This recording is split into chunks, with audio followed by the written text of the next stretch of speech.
নমস্কার।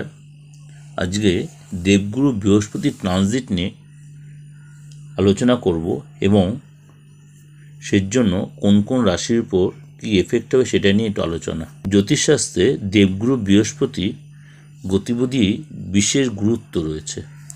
বর্তমানে বৃহস্পতি মেষ রাশিতে অবস্থিত, যে শীঘ্রই তার পরবর্তী ট্রানজিট করবে।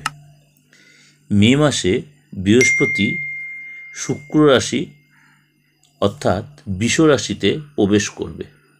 বুধবার 1 মে বেলা 1:50 2024 বৃহস্পতি মেষ থেকে বৃষ রাশিতে যাত্রা করবে এবং তার জন্য 12 রাশির ক্ষেত্রে কী এফেক্ট হবে, রাশি এই বৃহস্পতি ট্রানজিটে উপকৃত হবে সেটা হচ্ছে কর্কট রাশি। বৃহস্পতি আপনার রাশিচক্র থেকে একাদশতম ঘরে প্রবেশ করবে, সুতরাং এটাও কিন্তু যথেষ্ট আপনার কাছে সুখবর নিয়ে আসছে। আপনার কাজের জায়গা যথেষ্ট ভালো হবে এবং বসের যথেষ্ট আপনি সহযোগিতা পাবেন, ভাগ্যের ভালো সমর্থন পাবেন এবং আপনি যে স্টুডেন্ট হন, টিচার বা গুরুর যথেষ্ট পাবেন। এই সময়তে কোনো গুরু শরণাপন্ন হতে পারেন, গুরুর যথেষ্ট হেল্প পাবেন।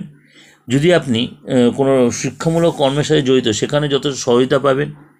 সকল পর বৈষয়িক বাসনা পূর্ণ হবে, আটকে থাকা কাজ সমাপ্ত হবে। সম্পত্তিগত কোনো প্রবলেম যদি থেকে থাকে এই সময় যথেষ্ট সেটা সাকসেস পাবেন। আয় ভালো হবে এবং পরিবারের সদস্যদের সাথে যথেষ্ট সমর্থন, বাবা মার কাছ থেকে যথেষ্ট সহযোগিতা পাবেন, বাবা মার হেল্প পাবেন যাকে বলে। এবং সকলের উপর আপনারটা আস্থা, যদি অবিবাহিত হন আপনার এসব বিয়ের যোগাযোগ হয়ে যেতে পারে, বিয়ে হয়েও যেতে পারে। যে এগুলো সবই ওভারঅল আপনাদের কাছে প্রেজেন্ট করলাম। অবশ্যই ভালো লাগবে, ভালো লাগলে অবশ্যই লাইক করবেন, সাবস্ক্রাইব করুন, রিবেলটা অন করুন, যতবার লোকের শেয়ার করুন। সমস্ত প্রোগ্রাম, সমস্ত প্রশ্নোত্তর প্রোগ্রাম দেওয়া রয়েছে, সেগুলো ফলো করুন। আপনাদের নিজস্ব প্রশ্নগুলো যেগুলো দিয়েছেন সেগুলো অবশ্যই আপনারা জানতে পারবেন।